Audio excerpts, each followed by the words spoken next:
बिस्मिल्लाहिर्रहमानिर्रहीम।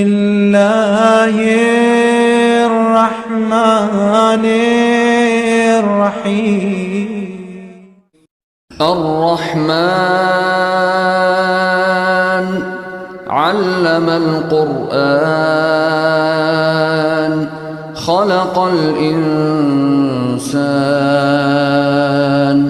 अल्लमहुल बयान। अस्सलाम वालेकुम। ये साहिब ज़मान अदरीगिनी। आज मैं उज़्मा तारिक फिर आपकी खिदमत में हाज़िर हूँ या बरकतुल्लाह पेज के हवाले से कि जो मैंने अपने मरहूमीन के असाले सवाब के लिए बनाया है। और आज जो मैंने सूरह का इंतखाब किया है वो सूरह आले यासीन है।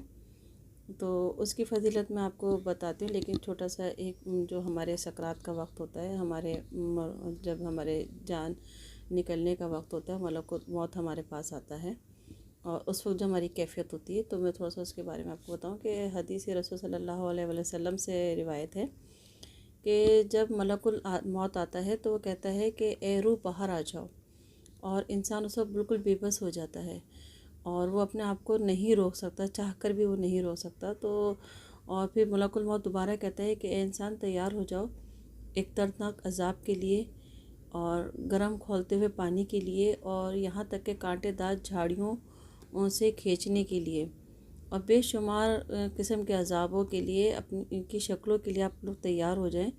और जब उसकी रूह को जब हम खींचते, जब वो मलकुल मौत उसकी रूह को खींचता है तो उसकी रूह जो है वो रग रग से कट कट कर बाहर निकल आती है, यहाँ तक कि उसका पूरा वजूद जो होता है वो ज़ेरो ज़बर हो जाता है। और ये सकरात का जो दर्द होता है ये तमाम दुनियावी दर्दों से हावी होता है। तो बस वही कि जिसे कहा गया है कि कुल्ले नफ्सिन ज़ायक़तुल मौत, कि हर नफ्स को मौत का जायका चखना है। और जब भी हमारे सकरात का वक्त होता है तो कहा जाता है कि आप ज़्यादा से ज़्यादा सूरह आले यासीन की तिलावत करें। और ना आले यासीन जो देखें, आपने अक्सर देखा होगा कि जैसे किसी को डॉक्टर जवाब दे देते हैं या हम समझते हैं कि बहुत बीमार है और बहुत ज़्यादा अज़ियत और तकलीफ़ में मुब्तला है, तो हम उसकी सूरह यासीन की तिलावत पढ़ना शुरू कर देते हैं। और हमारे यहाँ अमूमन बहुत ज़्यादा इसकी पढ़ाई होती है मरहूम के असाल के हवाले से।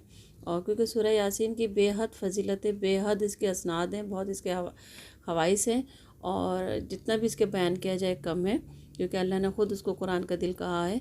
तो और सूरह यासीन के बारे में मैं अपने इसकी मरहूम के असाल के हवाले से 2-3 बातें पहले मैं आपसे और ज़िक्र करना चाहूँगी कि जैसे कि आजकल के हालात हैं कि हर कोई देखा जाए तो एक दो को छोड़ के कोई कर्ज़ में मुब्तला है। कि अगर देखें सूरह यासीन अगर आप इशा की नमाज़ के बाद आप 7 मरतबा उसकी तिलावत करते हैं जानमाज़ पर बैठे बैठे, तो 7 मरतबा का इशा की नमाज़ के बाद आप सूरह यासीन की तिलावत कर लेते हैं, वो कितना ही बड़ा कर्ज़ हो, कितना ही बड़ा वो मक़रूज़ हो, तो उसका कर्ज़ भी अदा हो जाएगा। एक तो ये फ़जीलत, और दूसरी फ़जीलत मैं आपको सूरह यासीन की एक ये बताऊं कि शब जुम्मा अगर हम सूरह यासीन पढ़ते हैं, अपने मरहूम के लिए एहसाल करते हैं शब जुम्मा, तो जो सूरह यासीन पढ़ रहा है वो, और जिसके लिए पढ़ी जा रही है, जिसको हम हदिया कर रहे हैं, सूरह यासीन पढ़ के हम उसको एहसाल कर रहे हैं, उसको अल्लाह की तरफ से दोनों पे मग़फ़रत की उसकी मोहर लग जाती है। तो अपने मरहूम के लिए प्लीज़ आप शब जुम्मा सूरह यासीन की तिलावत किया करें। और इसके साथ साथ मैं आपको एक और बात बताऊं कि सूरह यासीन जो है अगर आप पढ़ते हैं और उसके साथ साथ या सरीउल हासिबीन की तस्बीह भी अगर आप अपने मरहूम का एहसाल करते हैं, तो उसके लिए ऐसा कहा गया है कि उसके हिसाब किताब में जो मरने के बाद उसका सिलसिला शुरू हो जाता है हिसाब किताब का, और उसकी मनाजिल जो उसकी तय करना शुरू कर देता है वो, तो उसमें उसकी आसानी से आसानी तर होती चली जाती है। इसीलिए कहा गया है कि उसके जो अमाल करे जाते हैं दफनाने के बाद तक के जो अमाल है, उसमें सूरह यासीन बहुत ज़्यादा उसकी पढ़ाई है और उसको पढ़ा गया है। क्यों? क्योंकि उसके जो हिसाब किताब का सिलसिला शुरू हो जाता है तो उसमें वो ख़त्म, उसको आसानी से आसानी होती चली जाए और उसको पता भी ना चले कि उसने कितनी मंजिलें तय कर ली हैं। तो प्लीज़ अपने मरहूम के लिए आप सूरह यासीन को अपने हदिया करते रहा करें। और शब जुम्मा की बहुत ज़्यादा फजीलत है सूरह यासीन की, आप उसको भी पढ़कर उन्हें हदिया करें। और मुझे अब इजाज़त दें, उज़्मा तारिक को इंशाल्लाह नई वीडियो के साथ में दोबारा हाजिर होंगी। लेकिन उससे पहले फिर वो एक बात कि जो भी सूरह पढ़ें उसकी थोड़ी बहुत मार्फत के साथ मालूम हो, और उसके बाद वो आप हदिया करें, एहसाल करें अपने मरहूम को। और मेरी इन वीडियोज़ को प्लीज़ आप लोग शेयर भी करें, कमेंट्स भी करें और लाइक भी करें और सब्सक्राइब भी करें, ताकि मैं जो भी वीडियोज़ बनाऊँ तो वो आप तक पहुँच सके। और अपनी दुआओं में याद रखिएगा। खुदा हाफिज़।